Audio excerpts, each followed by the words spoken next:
Hello sir. एक और हमारे पास एक मुद्दा था कि स्कूलों को या शिक्षा संस्थाओं को अल्पसंख्यक का दर्जा दे दिया जाता है। तो मैं ये जानना चाह रहा था कि अल्पसंख्यक इंस्टीट्यूट कौन से होंगे, ये कैसे तय होता है? अल्पसंख्यक इंस्टीट्यूट कौन से होंगे उसके लिए सुप्रीम कोर्ट के इतिहास में इतने इतने निर्णय हैं।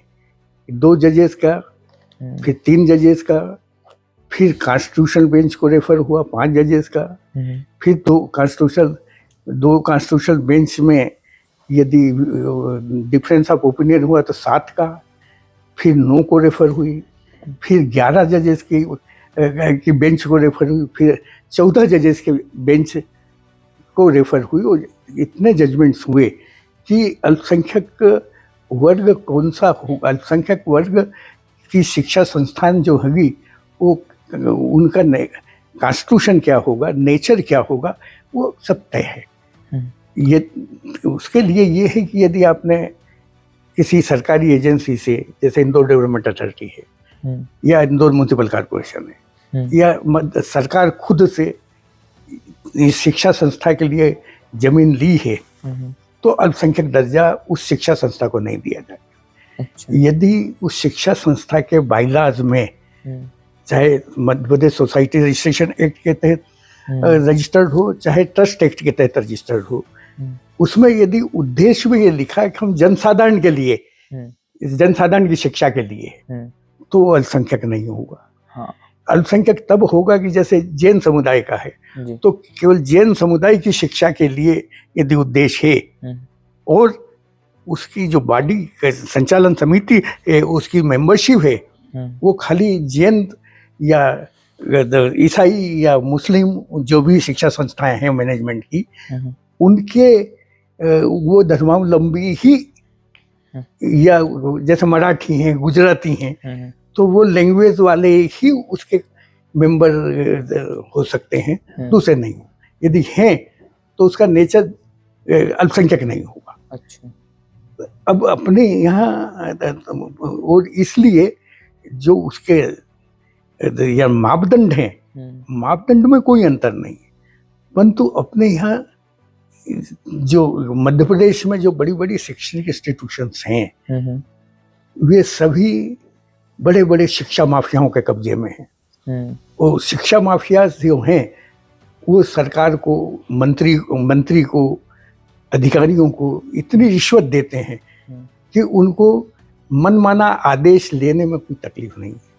वो इसीलिए इंदौर का आप देखें तो 60 करीब जितनी बड़ी बड़ी शिक्षा संस्थाएं हैं, जिसमें कि एडमिशन में के लिए लाखों रुपए देना पड़ते हैं, उन सबको अल्पसंख्यक का दर्जा दे रखा है, ताकि आरटी से जो शिक्षा के अधिकार के अंतर्गत गरीबों के बच्चों को सरकार फीस दे करके एडमिशन दिलाए, तो वहाँ एडमिशन नहीं दिला सकते। सर, एक क्वेश्चन ये था कि जैसे इंदौर की अगर हम बात करें तो आपने जैसे बताया कि पारमार्थिक तौर पे आईडीए शिक्षा संस्थानों को बहुत कम दर पे जमीन अलॉट कर देता है। तो इसी में सर ये जो था कि इंदौर में देखा गया था कि 53 स्कूलों को अल्पसंख्यक या शिक्षण संस्थाओं को अल्पसंख्यक का दर्जा दिया गया था। तो क्या ये वाकई अल्पसंख्यक के दर्जे के योग्य थे या नहीं थे? केवल अल्पसंख्यक दर्जे के योग्य एक तो गुजराती भाषा के जो लोग हैं या नागरिक रहते हैं, गुजराती कॉलेज वगैरह, उनकी स्थिति अल्पसंख्यक की है। यदि किसी ने मराठी भाषियों ने कोई अपनी इंस्टीट्यूशन खोली है तो वो अल्पसंख्यक है। मुस्लिमों ने तो उनका धर्म ही ये कहता है कि गैर मुस्लिम को अपने साथ मैनेजमेंट में नहीं लेना या मेंबर नहीं बनाना, तो उनकी जो संस्था है वो अल्पसंख्यक होगी। ईसाइयों के जो हैं वो अधिकांश यानी धर्म से उनके जो बिशप्स हैं वो उसको मैनेज करते हैं, और उसमें दूसरे धर्म के लोग नहीं घुसते, मेंबर नहीं होते, तो वो है। परंतु इसके बाद जो अल्पसंख्यक में दूसरे लोगों को जोड़ दिया है कि बुद्धों को जोड़ा, जैनों को जोड़ा, सिखों को, सिख धर्मावलंबी को जोड़ा, तो ये जो धर्मावलंबी हैं या कबीरपंथियों को जोड़ा, तो ये भी अल्पसंख्यक के दर्जे में चले गए। अच्छा। और उसके कारण बहुत संपन्न लोग हैं, जैसे जैन तो बहुत संपन्न हैं, परंतु वो अल्पसंख्यक का दर्जा लेकर के और वो भी अवैध धन उपार्जित कर रहे हैं। इंदौर डेवलपमेंट अथॉरिटी की जितनी स्कीम्स हैं, मध्य प्रदेश भूमि विकास नियम 1984 और उसके बाद में वो के वही नियम 1912 में कुछ अमेंड करके बनाए। अब उनमें ये प्रावधान है कि कोई भी कॉलोनी हो तो कॉलोनी के प्लाट संख्या, जनसंख्या, प्लाट संख्या के हिसाब से जनसंख्या तय होती है कितने लोग रहेंगे, और जनसंख्या के हिसाब से यदि छोटी कॉलोनी है तो प्राइमरी स्कूल के लिए जगह रखना कंपलसरी, बगीचे के लिए रखना कंपलसरी, उससे बड़ी है तो मिडिल स्कूल के लिए रखना, मिडिल स्कूल के भी रखना पड़ेगी, उससे बड़ी है तो हायर सेकेंडरी स्कूल के लिए भी रखना पड़ेगी। तो इस कारण से इंदौर डेवलपमेंट अथॉरिटी की स्कीम्स में जो शिक्षा और चिकित्सा के लिए सार्वजनिक उपयोग के लिए जो जमीन वहाँ की कॉलोनी के निवासियों के लिए छोड़ी गई थी, और पारमार्थिक रेट पर, जैसे प्रेस्टीज समूह है, तो नेमिनाथ जैन को की जो सोसाइटी थी उसको खाली 90 और 95 रुपए स्क्वायर फीट में जगह थी। अच्छा। इसी तरह से दूसरे भी लोगों ने जो शिक्षा संस्थाएं इंदौर डेवलपमेंट अथॉरिटी से जमीन कॉलोनीज में जमीन लेकर के ली है, वो सभी नाम मात्र के, मतलब नो प्रॉफिट नो लॉस में, जो डेवलपमेंट अथॉरिटी ने यदि 20,000 रुपए स्क्वायर फीट में ही जमीन ली है, 20,000 रुपए एकड़ में जमीन ली है, तो उस हिसाब से उनको रेट देना पड़े। जैसे कि दिवाकर स्कूल की जमीन है न्यू पलासिया में, तो इस तरह से बहुत सी ये स्कीम नंबर 71 में हर स्कीम में स्कूल के लिए जगह है, और वो स्कूल की जगह पारमार्थिक रेट पर दी गई है। परंतु इसमें से एक भी संस्था ऐसी नहीं है, एक भी इंस्टीट्यूशन ऐसी नहीं है जिनके बाइलाज जो हैं, चाहे सोसाइटी रजिस्ट्रेशन एक्ट के हों या ट्रस्ट हों, कि उनके उद्देश्य में ये लिखा हो कि उस संप्रदाय विशेष, धर्म विशेष के लोगों के लिए है। ऐसा नहीं है। वो पब्लिक एट लार्ज के लिए उनका उद्देश्य है, वो पब्लिक एट लार्ज के लिए उद्देश्य है तो नहीं हो सकता। और यही डेवलप, और यदि जमीनें इंदौर डेवलपमेंट अथॉरिटी ने दी है, म्यूनसिपल कॉर्पोरेशन ने दी है, तो उन लोगों को ये अधिकार ही नहीं है कि अल्पसंख्यक होते हुए भी अल्पसंख्यक दर्जा नहीं ले सकते, और उनको बहुसंख्यक लोगों को भी एडमिशन देना पड़ता है। अच्छा सर, इसी में एक था ये जो सुप्रीम कोर्ट का आर्टिकल 21A कहता है कि right of children to free and compulsory education act 2009, जिसको हम RTE कहते हैं, क्या इसके तहत हम अल्पसंख्यक स्कूलों में एडमिशन दे सकते हैं या नहीं दे सकते? केवल एक जांच करे, केवल एक जांच अधिकारी अपॉइंट करे, और वो उनके बाइलाज को, जो उनके सोसाइटी एक्ट के अंतर्गत रजिस्टर्ड बाइलाज हैं या पब्लिक ट्रस्ट एक्ट के अंतर्गत पब्लिक ट्रस्ट है, ट्रस्ट की डिक्लेरेशन है, उनको बुला करके ही खाली देख लें, और ये देख लें कि उनको जो इंस्टीट्यूशन है, जैसे बॉम्बे हॉस्पिटल, अब बॉम्बे हॉस्पिटल की जमीन सस्ते रेट पर दी है, तो उनको 25% फ्री इलाज करना चाहिए मरीजों का, नहीं करते।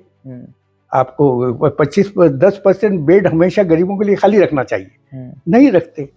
तो ये सब मिली भक्ति है अधिकारियों की, पॉलिटिशियंस की और मंत्रियों की, जो कि कानून का पालन ही नहीं करना चाहते। खाली उनका एकमात्र उद्देश्य ये रहता है कि किसी तरह से अवैध धन अर्जित करने में सहयोग करो और उसका हिस्सा लेते रहो। सर, जब ये मामला जनता के बीच में भी है कि 53 स्कूलों को अवैध तरीके से अल्पसंख्यक का दर्जा दिया गया, तो इसकी जांच क्यों नहीं होती, और अगर जांच होती भी है तो किस पर कार्रवाई होगी और क्या कार्रवाई होगी? मैंने सूचना, शिवराज सिंह मुख्यमंत्री के समय ये सब घोटाले हुए, रमेश चंद ठट्टे डायरेक्टर थे इंदौर में, तो सब उन्होंने अल्पसंख्यकों के अवैध धन लेकर के और प्रमाण पत्र दिए, और उसमें सरकार, जो पॉलिटिशियंस हैं या मुख्यमंत्री खुद इन्वॉल्व रहे हैं, मैंने शिवराज सिंह को भी ये सब सुप्रीम कोर्ट के जजमेंट लिख करके और साइटेशन लिख करके और कहा कि निवेदन किया कि अब इंदौर में ये जो 53 को अल्पसंख्यक का दर्जा दिया है उनको जांच करें और राइट ऑफ एजुकेशन के अंतर्गत बच्चों को एडमिशन अच्छे स्कूल्स में मिले वो सुनिश्चित करें। उन्होंने नहीं किया। इसके बाद मोहन यादव को भी मैंने ये सभी डिटेल्स भेज करके कहा, लिखा कि ये आप जांच करवाइए और जो अल्पसंख्यक के सर्टिफिकेट लोगों को दे करके और आरटी के बच्चों को महरूम किया अच्छे इंस्टीट्यूशन में एडमिशन से, तो उसे रिस्टोर करिए। तो कुछ नहीं करते। इसका कारण ये है कि शिक्षा माफिया इतने हावी हैं कि रिश्वत दे करके सभी को अपने हित साधन में पुर्जे के रूप में उपयोग कर रहे हैं। और यही कारण है कि गए 5 सालों से अल्पसंख्यक का दर्जा ले करके खाली इंदौर में ही 53 है। इस तरह से पूरे मध्य प्रदेश में अल्पसंख्यक दर्जा ऐसे इंस्टीट्यूशंस को दिया है जिसे अल्पसंख्यक का दर्जा दिया नहीं जा सकता। और सर अगर इस पे कार्रवाई होती है तो क्या कार्रवाई हो सकती है? ये एक्चुअली अवैध लाभ देने का है। प्रिवेंशन ऑफ करप्शन एक्ट के तो प्रावधान लागू होते ही है 13 के, परंतु यदि अल्पसंख्यक दर्जे के लिए उन्होंने एप्लीकेशन दी जबकि वो अल्पसंख्यक कानून के रूप से नहीं होते तो चीटिंग और फोर्जरी के भी अपराध हैं। यानी इसमें 10 साल तक की सजा हो सकती है अधिकारी को और आवेदक इंस्टीट्यूशन की एप्लीकेशन पर देने वालों। तो जांच नहीं की जाती, कार्रवाई भी नहीं की जाती और अच्छी इंस्टीट्यूशंस में एडमिशन से गरीब बच्चे वंचित हैं। सर बिल्कुल आपकी इस पूरी बात से पता लगा कि किस तरीके से शिक्षा जगत में भी माफिया राज है और कैसे गरीब लोगों को अपने मूल अधिकार शिक्षा से वंचित किया जा रहा है। जरूर जिम्मेदारों की नींद खुलेगी और इस पर भी कार्रवाई होगी तो हो सकता है कि देश में गरीब लोगों को अच्छी शिक्षा मिल सके। बहुत बहुत धन्यवाद।